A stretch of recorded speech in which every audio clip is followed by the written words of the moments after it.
Hello विद्यार्थी, कैसे हो?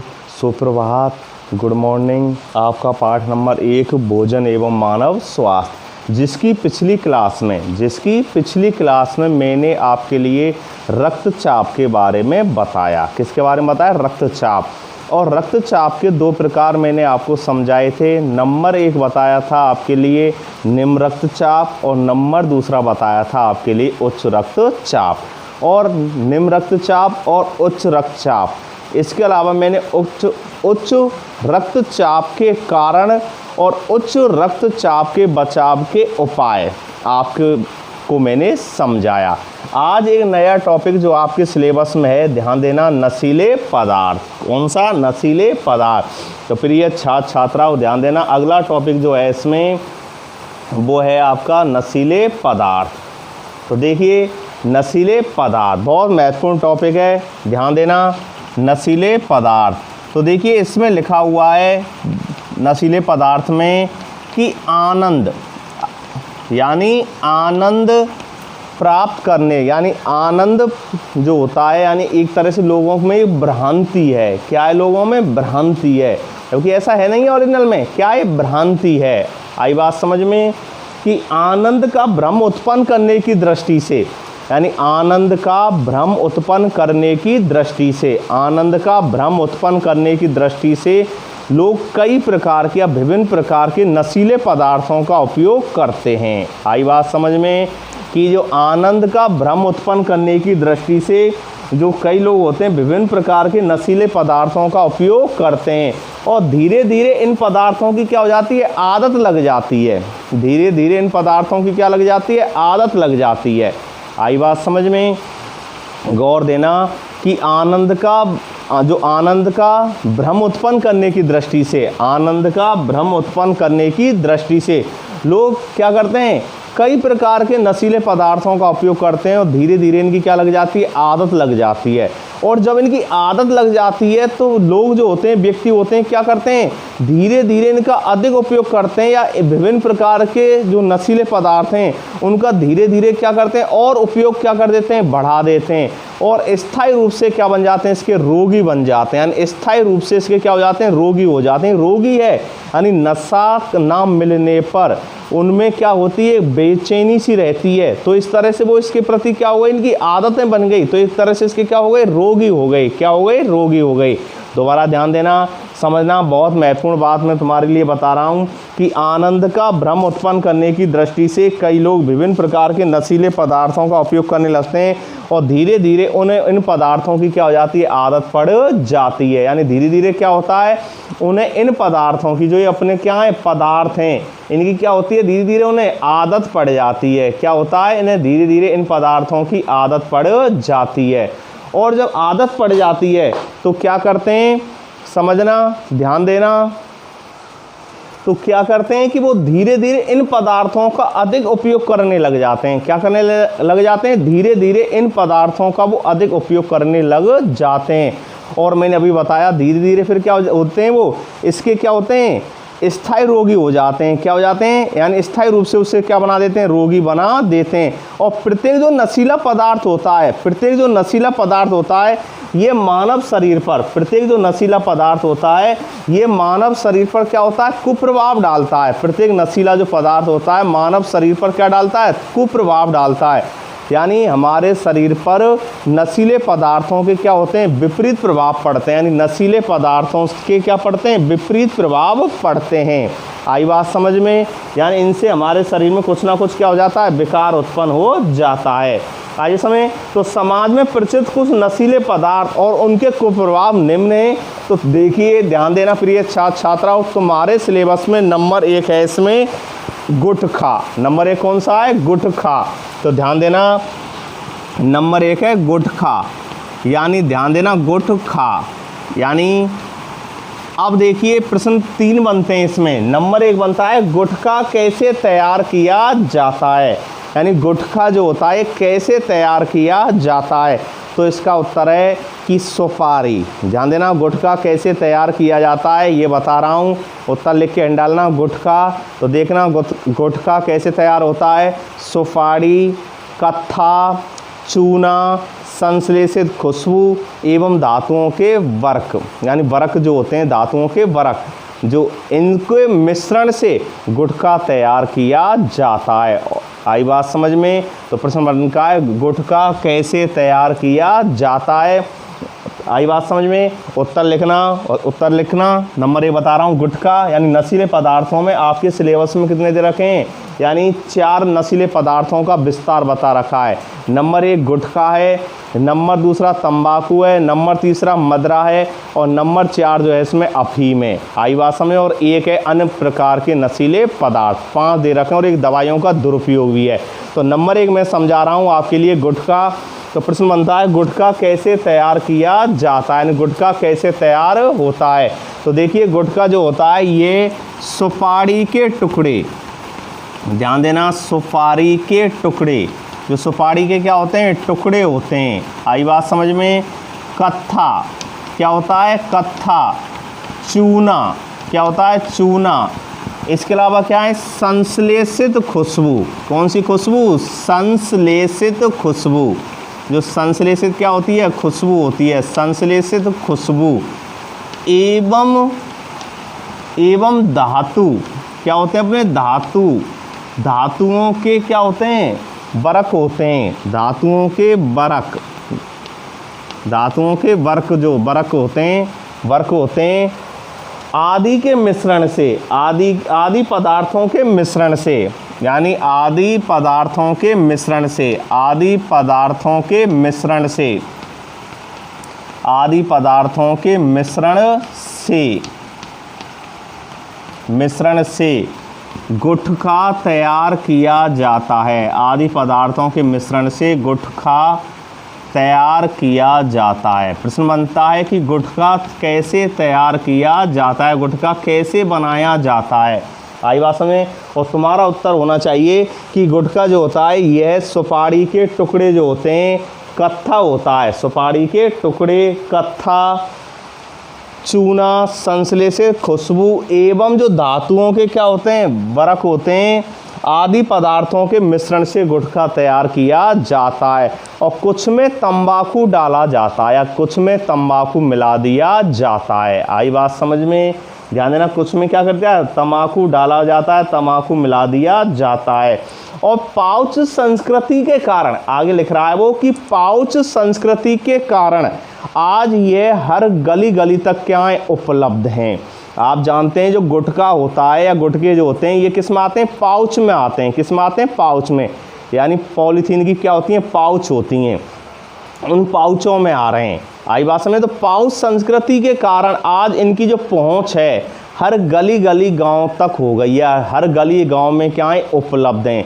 और छोटे बच्चे जो हैं, कौन से छोटे बच्चे हैं और महिलाएं भी हैं, जो छोटे बच्चे और महिलाएं भी होती हैं, वो भी इनका क्या कर रही हैं, वो भी इनका यानी खुलकर प्रयोग करने लग गई हैं। आई बात समझ में?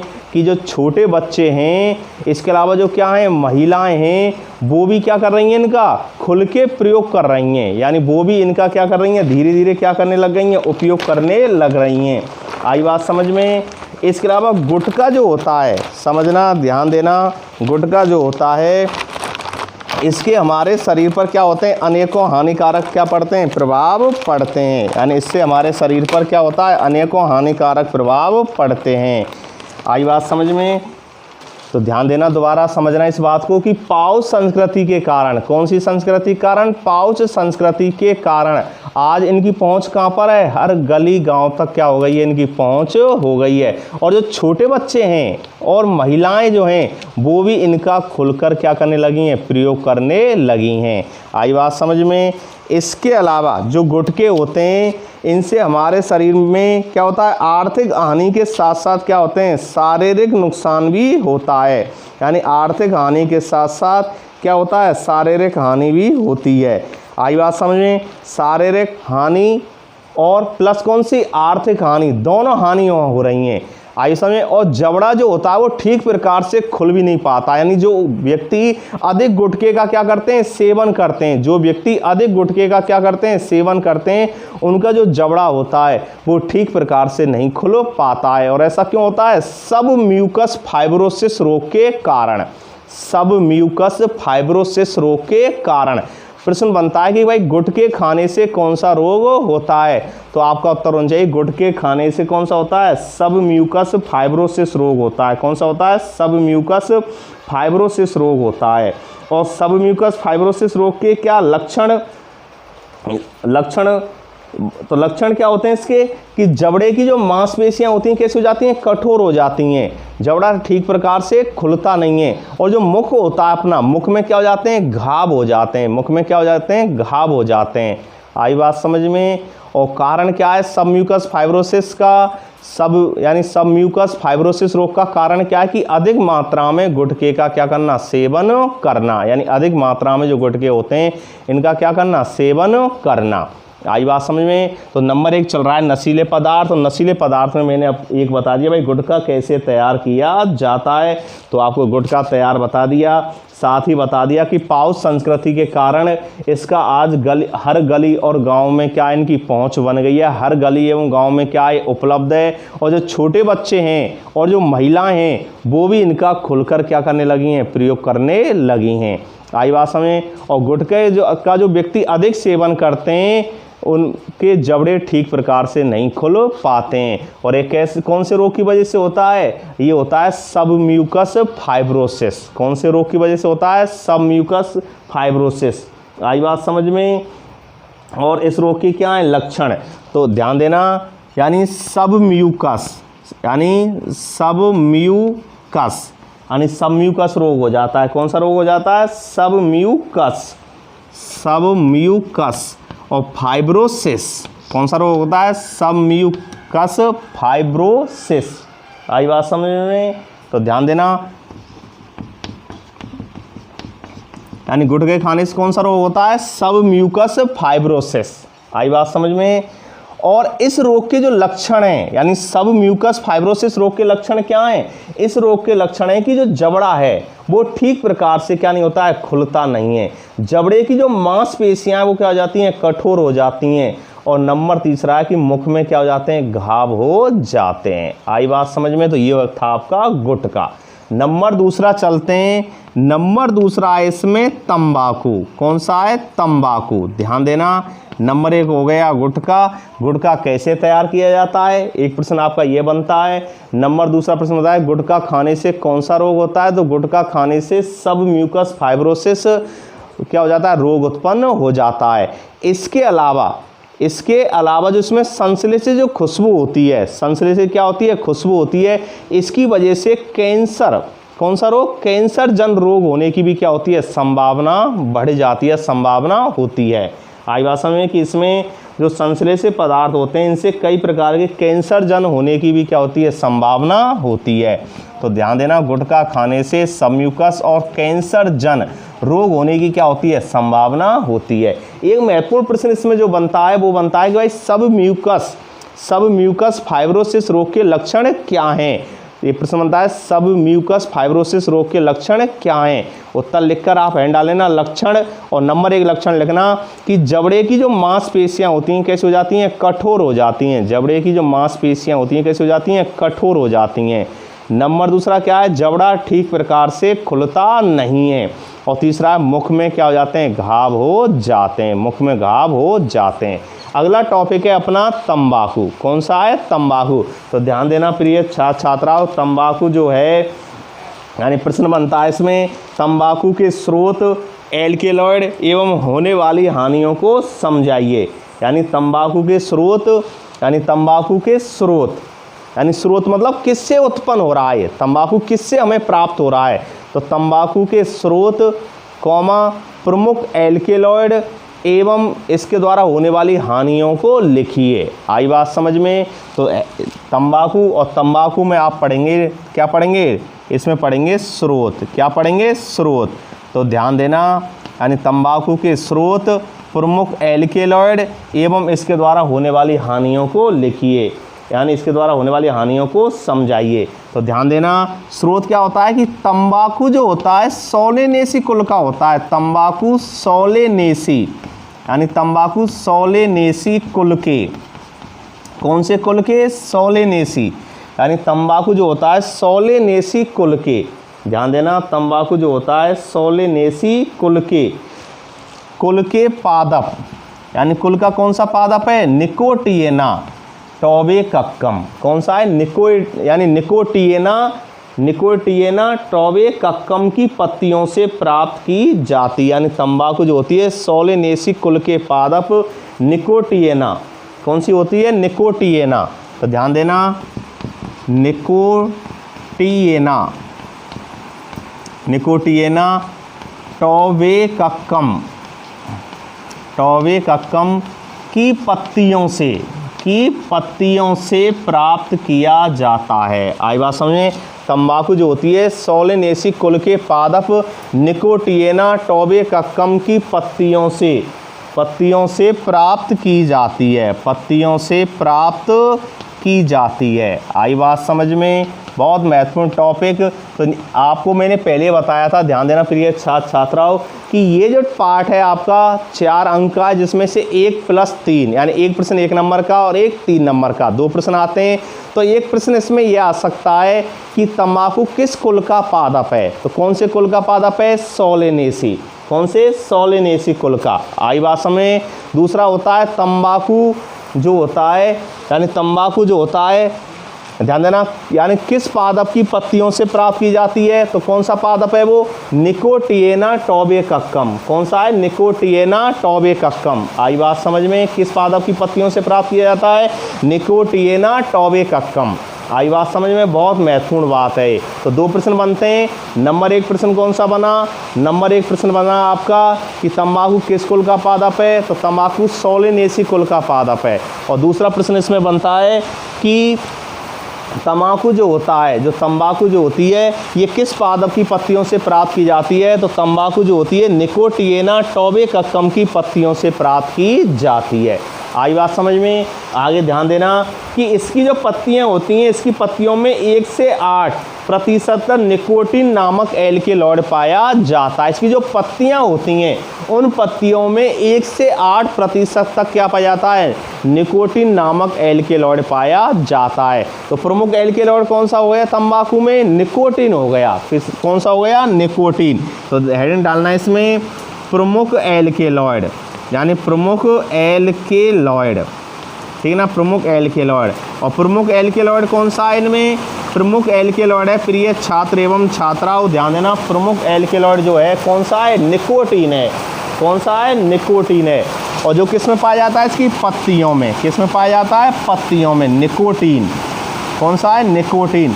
और कहाँ पाया जाता है? पत्तियों में पाया जाता है। किस में पाया जाता है? पत्तियों में। वो भी कितना? 1 से 8% तक, यानी पत्तियों में 1 से 8% तक, 1 से 8% तक किसमें पाया जाता है? पत्तियों में। और कितना होता है? 1 से 8% तक। आई बात समझ में? बहुत महत्वपूर्ण बात बता रहा हूँ मैं आपको। तंबाकू का ये स्रोत हो गया और ये क्या हो गया? प्रमुख एल्केलॉइड। ठीक है भाई? तो प्रिय छात्र छात्राओं ध्यान देना, आपका चल रहा था प्रमुख एल्केलॉइड, और प्रमुख एल्केलॉइड में बता रहा था कि जो तंबाकू होता है इसकी पत्तियों में निकोटीन नामक एल्केलॉइड होता है। कौन सा होता है? निकोटीन। और वो भी कितना? 1 से 8%। कितना होता है? 1 से 8%। आई बात समझ? प्रश्न चल रहा है आपका तंबाकू कौन से कुल का है? सोलेनेसी कुल का है। किस पादप की पत्तियों से? निकोटिएना टोबैकम की पत्तियों से प्राप्त की जाती है। प्रमुख एल्केलॉइड कौन से हैं? निकोटीन। कौन सा है? निकोटीन। और कितना होता है इसकी पत्तियों में? 1 से 8% तक। आई बात समझ में? अब ध्यान देना कि लोग जो होते हैं तंबाकू का उपयोग कई प्रकार से करते हैं। आपकी बुक में लिखा हुआ है कि तंबाकू का प्रयोग कई प्रकार से किया जाता है। अधिकांश लोग जो होते हैं इसको क्या करते हैं? चबाते हैं। कुछ क्या करते हैं? इसको मसूड़ों पर क्या करते हैं? मलते हैं। कुछ क्या करते हैं? इसको पाउडर रूप में क्या करते हैं? सूंघते हैं। तो विभिन्न तरीकों से इसका क्या करते हैं? उपयोग करते हैं। लेकिन आप सीधा लिखना कि प्रमुख उपयोग किसमें? बीड़ी, चिलम, सिगरेट, हुक्का, पत्तियों का चबाना, मंजन, सिगार, सूंघना आदि रूपों में प्रयोग किया जाता है। आई बात समझ में? प्रश्न बनता है तंबाकू के उपयोग यानी तंबाकू का उपयोग कहाँ कहाँ पर किया जाता है, तंबाकू का उपयोग किन किन क्षेत्रों में हो रहा है, तंबाकू का उपयोग लिखिए। कैसा भी है तंबाकू का उपयोग लिखिए। मैंने तो एक ही प्रश्न बना दिया है कि तंबाकू के स्रोत, एल्केलॉइड एवं इससे होने वाली हानियों को समझाइए। लेकिन आप इसमें लिखना प्रमुख उपयोग, यानी स्रोत मैंने बता दिया, प्रमुख एल्केलॉइड कौन सा बता दिया, निकोटीन किसमें होता है, पत्तियों में, वो भी कितना 1 से 8% तक, कितना होता है 1 से 8%। आई बात समझ में।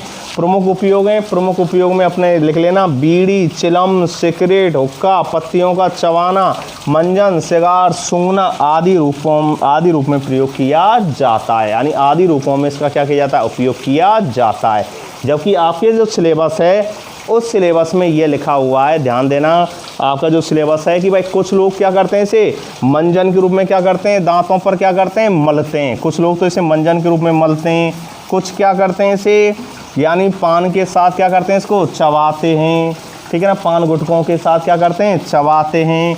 कुछ जो लोग हैं क्या करते हैं इसको, यानी इसको बीड़ी, चिलम, हुक्का आदि के रूप में क्या करते हैं, उपयोग करते हैं। और कुछ लोग क्या करते हैं, इसको दांतों पर क्या करते हैं, मलते हैं। किसके रूप में, मंजन के रूप में। किसके रूप में, मंजन के रूप में। आई बात समझ में। तो ध्यान देना प्रिय छात्र छात्राओं, नशीले पदार्थ, और नशीले पदार्थों में नंबर 1 मैंने बताया था आपके लिए गुटखा, और नंबर 2 चल रहा है आपका तंबाकू। और तंबाकू के मैंने स्रोत बता दिए आपके लिए। नंबर 2 इसमें क्या बता दिया इसका, यानी एल्केलॉइड। कौन सा एल्केलॉइड होता है इसमें, निकोटीन, वो भी कितना 1 से 8%। कहाँ, किसमें, पत्तियों में। किसमें होता है, पत्तियों में। आई बात समझ। अब है तंबाकू से होने वाली हानियाँ, कि तंबाकू के से कौन कौन सी हानियाँ होती हैं, कि तंबाकू का हम निरंतर जब उपयोग करेंगे, यानी तंबाकू का हमारे जीवन में जब हम निरंतर क्या करते हैं, उपयोग करते हैं, तो इससे होने वाली कौन कौन सी हानियाँ हैं। तो देखिए तंबाकू के उपयोग से निम्नलिखित हानियाँ क्या होती हैं, उत्पन्न होती हैं। तो आप हेडिंग डालना इसमें हानियाँ, क्या डालेंगे, हानियाँ। और हानियाँ में लिखना नंबर 1, ध्यान देना, गौर फरमाना, हानियाँ, और हानियों में लिखना नंबर 1। आई बात समझे। और नंबर 1 इसमें लिखना कि तंबाकू के लगातार सेवन से, यानी जो व्यक्ति तंबाकू का रेगुलर रूप से क्या करते हैं, उपयोग कर रहे हैं, तो तंबाकू के लगातार सेवन से, तंबाकू के लगातार सेवन से लिख लेना, चाहे उपयोग से लिख लेना। तंबाकू के लगातार सेवन से मुख, किसका, मुख, गले, यानी तंबाकू के लगातार सेवन से मुख, गले, इसके अलावा अपने जीभ, फेफड़ों आदि की कैंसर होने की क्या होती है, संभावना बढ़ जाती है। आदि के क्या होते हैं, कैंसर होने की क्या हो जाती है, संभावना बढ़ जाती है। यानी तंबाकू के निरंतर उपयोग से, किससे, तंबाकू के निरंतर उपयोग से मुख, गले, जीभ जो होती है, अपनी जिह्वा जो होती है, जीभ, इसके अलावा किसके, फेफड़ों, यानी तंबाकू लगातार सेवन से मुख, गले, जीभ, फेफड़े जो होते हैं, फेफड़ों आदि का कैंसर होने की संभावना क्या हो जाती है, बढ़ जाती है। आदि का कैंसर होने की, किसकी होने की, कैंसर होने की क्या हो जाती है, संभावना बढ़ जाती है। आदि का कैंसर होने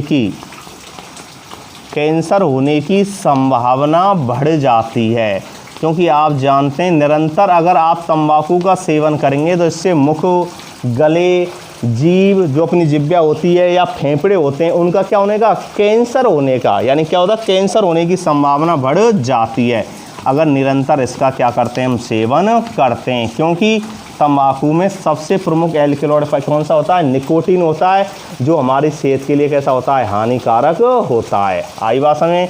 नंबर 2 पॉइंट है इसमें, ध्यान देना कि जो गर्भवती महिलाओं द्वारा, कौन सी महिलाओं के द्वारा, गर्भवती महिलाओं के द्वारा, गर्भवती महिलाएं, ध्यान देना, जिनके गर्भ में क्या हो रहा है, भ्रूण क्या हो रहा है, पल रहा है, यानी क्या हो रहा है, जिनके गर्भ में क्या होता है, भ्रूण पल रहा है, यानी जो माताएं होती हैं, जब क्या होता है, उनका जो प्लेसेंटा होता है या अपरा होता है, कहाँ पर होता है, उदर में होता है, और उनके प्लेसेंटा या अपरा में क्या होता है, भ्रूण का क्या होता है, डेवलपमेंट होता है, यानी 9 मंथ, यानी मानव में जो मानव में जो होता है गर्भावधि कितने दिन की होती है, 9 मंथ, यानी 270 से 280 दिन, 270 से 280 दिन। तो जो गर्भवती महिलाएं यदि वे तंबाकू का क्या करती हैं, उपयोग करती हैं, तो जो भ्रूण का विकास है वो क्या हो जाता है, मंद पड़ जाता है। भ्रूण का क्या होता है, जो विकास होता है वो क्या हो जाता है, मंद पड़ जाता है।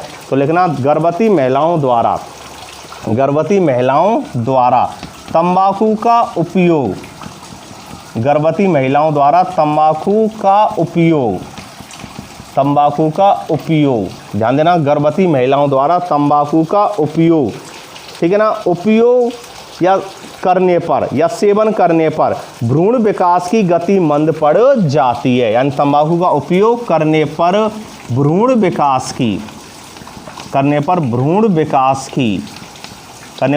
विकास की जो गति है, भ्रूण विकास की गति क्या होती है, मंद पड़ जाती है। भ्रूण विकास की गति मंद पड़ जाती है। आई बात समझ में? अभी मैंने बताया मंद पड़ जाती है। अभी मैं आपको बता रहा था कि जो अपना यानी जो माताएं होती हैं वो क्या माताएं जो होती हैं उनके जो प्लेसेंटा होता है या अपरा होता है, जहाँ पर जो भ्रूण है वो उसका क्या होता है, विकास होता है। अगर ऐसी महिलाएं जो गर्भवती हैं और क्या कर रही हैं, तंबाकू के जो पेय पदार्थ हैं, तंबाकू से जो बने हुए पदार्थ हैं उनको पिए रही, यानी क्या कर रही हैं, पेय पदार्थ के रूप में क्या कर रही हैं, उपयोग कर रही हैं, चाहे दांतों पर, चाहे सिगरेट के रूप में, चाहे बीड़ी के रूप में, चाहे चिलम के रूप में, तो पेय हो गए। इस तरह से पेय पदार्थ के रूप में उनका क्या कर रही हैं, उपयोग कर रही हैं। तो भ्रूण जो है उसका विकास कैसा हो जाता है, मंद हो जाता है। यानी जो उसका विकास जिस गति से होना चाहिए था उस गति से उसका विकास नहीं होता है भ्रूण का। और भ्रूण जो शिशु के रूप में जब क्या होता है, 9 मंथ के बाद वो प्रसव के रूप में शरीर से जब क्या होता है, बाहर आता है, जन्म लेता है शिशु, तो उसके शरीर में कोई ना कोई विकार क्या हो जाता है, उत्पन्न हो जाता है, या पूर्ण रूप से वो विकसित नहीं होता है, या उसका जो वजन है वो क्या हो जाता है, कम रह जाता है, जो कभी कभी शिशु की मृत्यु का क्या बनता है, कारण बनता है। आई बात समझ में? तो ये है तंबाकू से क्या है, हानियाँ। 2 हानियाँ हो गई।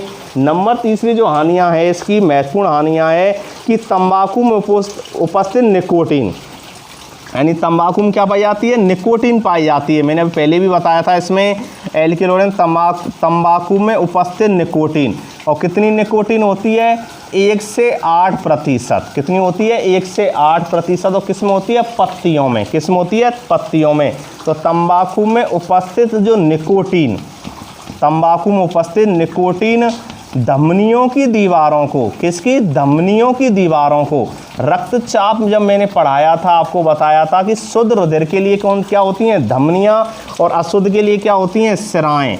तो धमनियों की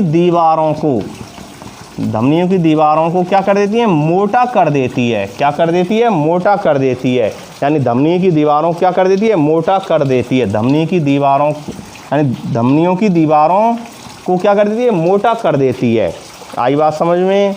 ध्यान देना, धमनियों की दीवारों को क्या कर देती है, मोटा कर देती है। तो जो धमनी होती हैं, धमनी किसके लिए होती हैं, शुद्ध रुधिर के लिए। किसके लिए होती हैं, शुद्ध रुधिर के लिए। और सिराएं किसके लिए होती हैं, अशुद्ध रुधिर के लिए। तो धमनी दीवारों को क्या कर देती हैं, मोटा कर देती हैं। धमनियों की दीवारों को मोटा कर देती है, जिससे रक्तदाब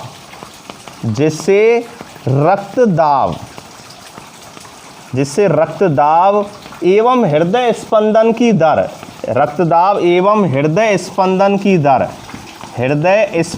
की दर बढ़ जाती है। क्या होता है, जिससे रक्तदाब एवं हृदय स्पंदन की दर बढ़ जाती है। ध्यान देना, मैंने आपको पिछले टॉपिक में जब रक्तचाप पढ़ा रहा था तो रक्तचाप में बताया था कि स्वस्थ व्यक्ति जो होता है, स्वस्थ व्यक्ति के शरीर का यानी जो रक्तचाप होता है वो 120 से कितना होता है, 80 mm ऑफ Hg, यानी 120 से यानी 80 mm ऑफ Hg होता है। और किससे मापते हैं रक्तचाप मापी से। इसी प्रकार क्या होता है, हृदय स्पंदन जो दर होती है पेस मेकर मशीन के द्वारा मापी जाती है। पेस मेकर मशीन होती है एक, उसके द्वारा। और स्वस्थ व्यक्ति का जो हृदय होता है कितनी बार, 72 बार धड़कता है। कितनी बार, 72 बार। आई बात समझ में? और जो नाड़ी स्पंदन दर होती है, इस तरह आप देखो कभी कभी सर्जन इस तरह आपको चेकअप करते हैं, देखा होगा आपने, तो नाड़ी स्पंदन दर होती है वो व्यक्ति क्या होती है, लगभग यानी बहुत सी बुकों में लिखा रहता है 15 से 18, 13 से 18, तो लगभग 15 से 18 आई भाषा में इसके आसपास हमारी क्या होती है, नाड़ी स्पंदन दर होती है। और हृदय जो धड़कन होती है वो कितनी होती है, 72, यानी स्वस्थ व्यक्ति का हृदय जो होता है वो 72 बार क्या होता है, धड़कता है। कितना, 1 मिनट में, कितना, 1 मिनट में। तो जो तंबाकू जो होती है, तंबाकू में बोलते जो निकोटीन होती है, कि माना ये धमनियाँ हैं अपनी, क्या ये धमनी क्या होती है, नलीनुमा क्या होती हैं, संरचनाएँ होती हैं, जो हृदय से शरीर, जो अपना हृदय होता है उससे शुद्ध रुधिर को, यानी क्या करती हैं, शरीर के विभिन्न भागों तक ले जाने का क्या कार्य करती हैं, यानी शरीर के विभिन्न भागों तक ले जाने का क्या करती हैं, कार्य करती हैं। तो जो व्यक्ति तंबाकू का क्या करते हैं, सेवन करते हैं, तंबाकू में क्या पाया जाता है, निकोटीन। तो ये जो दीवार हैं, इनकी दीवारों को क्या कर देते हैं, इस तरह, इनकी दीवारों को इस तरह क्या कर देती है, मोटा कर देती है। कौन, निकोटीन, आई भाषा में।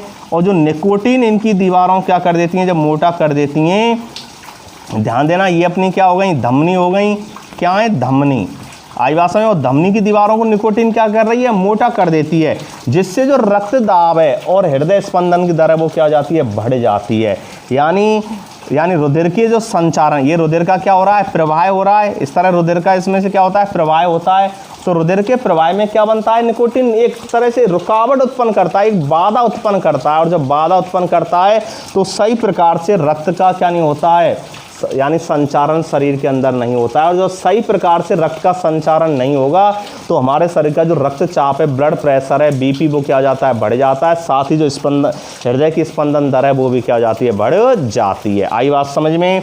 नंबर अगला जो पॉइंट है, ध्यान देना, बहुत महत्वपूर्ण पॉइंट है आपका, कि जो लाल रुधिर कणिकाएं होती हैं, यानी लाल रुधिर कणिकाएं होती हैं, तो ध्यान देना, सिगरेट जो होता है, सिगरेट के धुएं में, सिगरेट के धुएं में उपस्थित, सिगरेट के धुएं में उपस्थित, सिगरेट धुएं में क्या होता है, सिगरेट धुएं में उपस्थित जो कार्बन मोनोऑक्साइड होती है, कार्बन मोनोऑक्साइड, CO, एक तो होती है कार्बन डाइऑक्साइड, एक होती है कार्बन मोनोऑक्साइड। कार्बन मोनोऑक्साइड अधिक क्या होती है, हानिकारक होती है। कैसी होती है, अधिक हानिकारक होती है, कार्बन मोनोऑक्साइड, CO। और एक होता है CO2, कार्बन डाइऑक्साइड। तो कार्बन मोनोऑक्साइड क्या होती है, अधिक हानिकारक होती है। जैसे आपने पढ़ा होगा कि बंद कमरे में अंगीठी जलाकर नहीं सोना चाहिए, यानी बंद कमरा है और उसमें अंगीठी जलाकर, यानी सिगड़ी जो होती है, अंगीठी सिगड़ी बोल देते हैं आप, उसको जलाकर क्या, उसमें लकड़ी आदि को जलाकर आप क्या करके सर्दी से बचने के लिए सो रहे हैं, तो उसके अंदर जो धुआं बना और उसमें खिड़की दरवाजे सब कैसे हैं, बंद हैं, तो उसको धुएं को निकलने के लिए क्या नहीं होता है, कोई स्थान नहीं होता है। इसलिए वहाँ पर जो कौन सी गैस बनती है, कार्बन मोनोऑक्साइड गैस बनती है। वो गैस कैसी होती है, हानिकारक। इसलिए कहते हैं ना, अंगीठी जलाकर सोने से बंद कमरे में कभी कभी व्यक्ति क्या हो जाती है, मृत्यु हो जाती है। उसकी मृत्यु का कारण कौन है, कार्बन मोनोऑक्साइड, क्योंकि कैसी गैस होती है, जहरीली गैस होती है। तो सिगरेट धुएं में उपस्थित जो कार्बन मोनोऑक्साइड होता है, ये आरबीसी की कोशिकाओं को क्या कर देता है, नष्ट कर। कौन सी कोशिकाओं को, आरबीसी की यानी आरबीसी की लाल रुधिर कोशिकाओं को क्या कर देता है, नष्ट कर देता है। आरबीसी को नष्ट कर, किसको, आरबीसी को नष्ट कर। आरबीसी क्या होती हैं, रेड ब्लड सेल होती हैं। आरबीसी को नष्ट कर। ऑक्सीजन परवेन, यानी O2 क्या होता है, ऑक्सीजन, O2 नष्ट कर। ऑक्सीजन परवेन की क्षमता को क्या कर देता है, कम कर देती है। ऑक्सीजन परवेन की जो क्षमता है उसको क्या कर देती है, कम कर देती है। ऑक्सीजन परवेन की क्षमता को क्या कर देती है, कम कर देती है। आई भाषा में क्षमता को कम कर देती है, कम कर देती है। आई बात समझ में। बहुत महत्वपूर्ण पॉइंट है ये, कि सिगरेट के धुएं में उपस्थित, सिगरेट के धुएं में उपस्थित कार्बन मोनोऑक्साइड होता है, वो आरबीसी को नष्ट कर O2 परवेन की क्षमता को क्या कर देती है, कम कर देती है। तो कितने पॉइंट हो गए अपने, 4। यानी हानियाँ, नंबर 1 है, तंबाकू के लगातार सेवन से मुख, गले, जीभ, फेफड़ों आदि का कैंसर होने की संभावना बढ़ जाती है। गर्भवती महिलाएं अगर तंबाकू का उपयोग करती हैं तो भ्रूण विकास की गति क्या हो जाती है, मंद पड़ जाती है। तीसरा है, तंबाकू में उपस्थित जो निकोटीन है धमनी की दीवारों क्या कर देती है, मोटा कर देती है, जिससे रक्तदाब एवं हृदय स्पंदन दर क्या हो जाती है, बढ़ जाती है। और सिक्रेट धुएं में उपस्थित जो कार्बन मोनोऑक्साइड आरबीसी को नष्ट कर O2 परिवहन की क्षमता को क्या कर देती है, कम कर देती है, यानी ऑक्सीजन परिवहन की क्षमता को कम कर देती है। आई बात समझ। इसलिए सिगरेट, बीड़ी आदि के दुष्प्रभाव उसका सेवन करने वालों के साथ जो व्यक्ति बैठते हैं उन पर भी क्या होता है, पड़ता है। ऐसा नहीं है कि भाई सिगरेट का जो उपयोग कर रहे हैं, बीड़ी या चिलम का जो उपयोग कर रहे हैं, केवल उन पर ही प्रभाव पड़े, उनके साथ जो व्यक्ति बैठे हुए हैं उन पर भी इसका प्रभाव पड़ता है। क्योंकि सिगरेट, बीड़ी आदि का जो धुआं होता है, चिलम आदि का जो होता है, इसका धुआं होता है, कहाँ जाता है, वातावरण में, और इनके अंदर क्या होता है, निकोटीन। तो निकोटीन किस में घुल जाता है, वातावरण में, और जब उस वातावरण में जो निकोटीन घुल जाता है, जब उस ऑक्सीजन का आप क्या करते हैं, उपयोग करते हैं, तो वो श्वसन के साथ वो हमारे शरीर में क्या हो जाती है, प्रवेश कर जाती है। इसलिए पीने वाले व्यक्तियों पर तो प्रभाव पड़ता ही है, साथ में जो व्यक्ति पीते नहीं, लेकिन जो पीने वाले व्यक्तियों के पास में क्या करते हैं, बैठते हैं। माना आपके व्यक्ति है और उसके पास में बैठे हो, वो बीड़ी, सिगरेट आदि का क्या कर रहा है, सेवन कर रहा है, तो जो धुआं है उस बीड़ी का, सिगरेट का, चिलम का, हुक्के का, वो वातावरण में क्या हो रहा है, घुल रहा है। और तंबाकू और इनमें क्या होती है, निकोटीन होती है, और ये हमारे किसके द्वारा, श्वसन के द्वारा हमारे फेफड़ों में क्या हो जाती है, पहुंच जाती है। यही कारण है कि जो सार्वजनिक स्थान है, जैसे विद्यालय है, बस स्टैंड हैं, अपने रेलवे स्टेशन हैं, हवाई अड्डे हैं, हॉस्पिटल हैं आदि पर, यानी जो सार्वजनिक स्थान है उन पर कानून बनाकर इस पर क्या लगा दिया है, यानी सार्वजनिक स्थानों पर धूम्रपान करने पर क्या लगा दी है, पाबंदी लगा दी गई है कि आप जो सार्वजनिक स्थान हैं उन पर गुटखे यानी जो है अपना तंबाकू आदि से बने हुए जो पदार्थ हैं उनका सेवन नहीं कर सकते हैं। आई बात समझ। और प्राप्त जानकारी के अनुसार विश्व में लगभग 60 लाख से ज़्यादा लोग, यानी प्रति वर्ष कितने व्यक्ति, 60 लाख लोग जो होते हैं असामयिक मौत का क्या हो जाते हैं, शिकार हो जाते हैं प्रति वर्ष। ध्यान देना, यानी प्रति वर्ष जो होता है विश्व में, यानी 60 लाख से ज़्यादा लोग क्या होते हैं, तंबाकू के उपयोग के कारण असामयिक मौत का क्या हो जाते हैं, शिकार हो जाते हैं। ध्यान देना, कितने, 60 लाख लोग, किससे, तंबाकू के सेवन करने से, यानी 60 लाख जो लोग होते हैं वो तंबाकू का सेवन करने से क्या हो जाते हैं, प्रति वर्ष असामयिक मौत का क्या हो जाते हैं, शिकार हो जाते हैं। जिनमें से 50 लाख कैसे हैं, प्रत्यक्ष रूप से, कैसे हैं, प्रत्यक्ष रूप से, और प्रत्यक्ष रूप से, और 10 लाख कैसे हैं, 10 लाख हैं इसमें अप्रत्यक्ष रूप से। कैसे, अप्रत्यक्ष, यानी प्रत्यक्ष रूप से जो स्वयं पी के क्या हो रहे हैं, यानी असामयिक मौत का क्या हो रहे हैं, शिकार हो रहे हैं, वो कैसे हैं, 50 लाख। और 10 लाख कैसे हैं, अप्रत्यक्ष रूप से, जो क्या करते हैं, गुटखे, बीड़ी आदि का, गुटखा है, बीड़ी है, जिनमें तंबाकू है, सिगरेट है, चिलम है, हुक्का है आदि का क्या नहीं करते, उपयोग भी नहीं करते हैं, लेकिन वो वातावरण में जो घुली हुई क्या है, निकोटीन है, जिसको ऑक्सीजन के साथ वो उनके शरीर में क्या कर रही है, प्रवेश कर रही है, उसकी वजह से 10 लाख लोग जो होते हैं वो अप्रत्यक्ष रूप से क्या हो जाते हैं, असामयिक मौत का क्या हो जाते हैं, शिकार हो जाते हैं। दोबारा ध्यान देना, कुल कितने, 60 लाख लोग क्या होते हैं, तंबाकू के सेवन से क्या होते हैं, असामयिक मौत का क्या हो जाते हैं, शिकार हो जाते हैं। उनमें से 50 लाख कैसे, प्रत्यक्ष रूप से, जो यानी स्वयं पी के मर रहे हैं, और 10 लाख कैसे, अप्रत्यक्ष रूप से, यानी जिन्होंने क्या नहीं किया है कभी भी अपने जीवन में, गुटखे आदि, तंबाकू, इनके बने हुए जो विभिन्न पदार्थ हैं उनका कभी भी सेवन नहीं किया है, फिर भी उनमें कैंसर आदि रोग पाए जाते हैं। वो इसी कारण से होता है कि उनके पास बैठते हैं हम, किसके, जो गुटखे, तंबाकू से बने हुए जो पदार्थ हैं, जैसे बीड़ी, चिलम, हुक्का, सिगरेट आदि जो पीते हैं, तो उनकी जो धुआं है वो हमारे फेफड़ों में क्या हो रही है, पहुंच रही है, और धीरे धीरे वो हमको भी क्या बना देती है, रोगी बना देती है। और यही बात मैंने अभी थोड़ी देर पहले बताई थी। इसलिए सार्वजनिक जो स्थान है उन पर कानून बनाकर इसको क्या कर दिया गया है, रोक दिया गया है, क्योंकि सार्वजनिक जो स्थान है उन पर आप धूम्रपान या जैसे बीड़ी, सिगरेट आदि का सेवन नहीं कर सकते हैं। तो ये था आपका नशीले पदार्थ। नशीले पदार्थों में नंबर 1 बताया गुटखा। गुटखा खाने से उत्पन्न होने वाला रोग, कौन सा रोग उत्पन्न होता है, सबम्यूकस फाइब्रोसिस, और उस रोग के क्या कारण है, आई बात है। दूसरा बताया तंबाकू। तंबाकू के प्रमुख क्या बताए थे मैंने, यानी तंबाकू किस पादप से प्राप्त होता है, यानी स्रोत, प्रमुख एल्केलॉइड, उपयोग और हानियाँ। आई बात समझे। अगला टॉपिक है इसमें तीसरा जो नशीले पदार्थ में आता है, मदरा। तो इसका मैं नेक्स्ट अगले क्लास में आपको इसके बारे में बताएंगे। तो प्रिय छात्र एवं छात्राओं, अधिक से अधिक चैनल को लाइक किया करो, शेयर किया करो, सब्सक्राइब किया करो, और अधिक से अधिक घर पर क्या कीजिए, मेहनत कीजिए। प्रतिदिन जो हम पढ़ा रहे हैं उसको आप क्या कीजिए, घर पर रिवाइज कीजिए, उसको याद कीजिए, और जितने भी साथी हैं उनको भी इसके बारे में अवगत कराइए। थैंक्स। ओके।